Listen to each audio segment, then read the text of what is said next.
ایسے بچے کو ذبح کر دیا۔ ہاں دوستو، بس یہ وہ منزل ہے۔ ایک مرتبہ حسین کی آواز بلند ہوئی، شب عاشور ہے، اور سیدہ کا رومال آپ کے آنسوؤں کا منتظر ہے، دکھیاری ماں ہے، آنسوؤں کی تمنائی۔ حسین کی آواز استغاثہ بلند ہوئی، حل من ناصر ینصرنا، اور ایک مرتبہ خیمے میں کوہرام مچا۔ حسین خیمے میں آئے، ماجرا کیا ہے؟ زینب نے آگے بڑھ کر کہا بھیا آپ کی آواز کو سن کے آپ کے چھوٹے شہزادے نے خود کو جھولے سے گرا دیا ہے۔ اللہ اکبر۔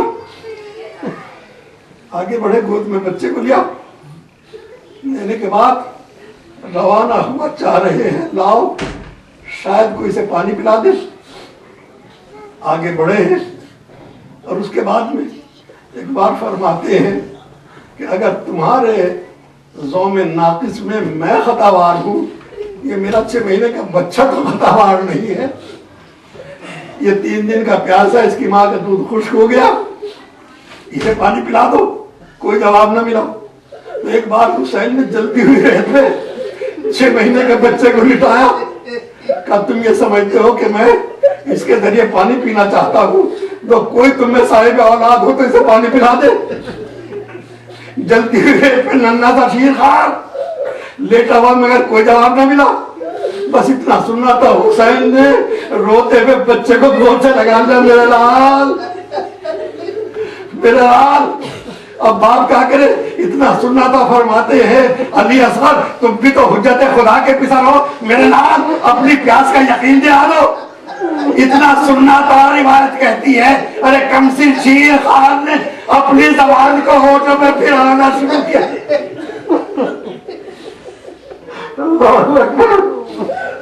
بس اس منظر کو دیکھنا تھا، لوگوں کے آنکھوں میں آنسو آ گئے، ہمارے سامنے حکم دیا اتنا کلام الحسین، حسین کے کلام کو قطع کر دے۔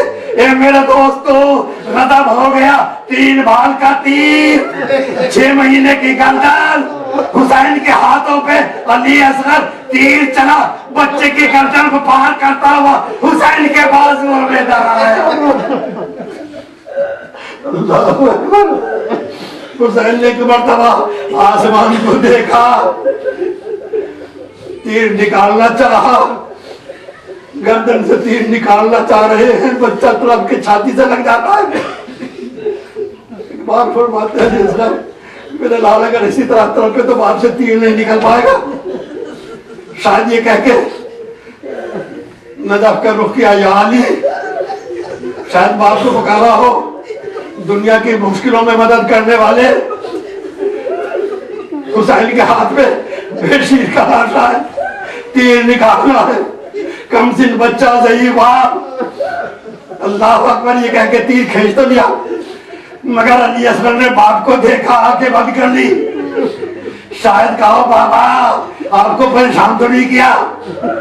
اللہ اللہ، ایسا کبھی منظر نہ ہوا تھا جو علی اصغر کی شہادت کے بعد ہوا۔ حسین نے بچے کو گلے سے لگا، گودی سے لے کر چلے، مگر کبھی آگے بڑھتے ہیں، کبھی پیچھے ہٹتے ہیں، زبان سے فقرہ ہے انا للہ و انا الیہ راجعون۔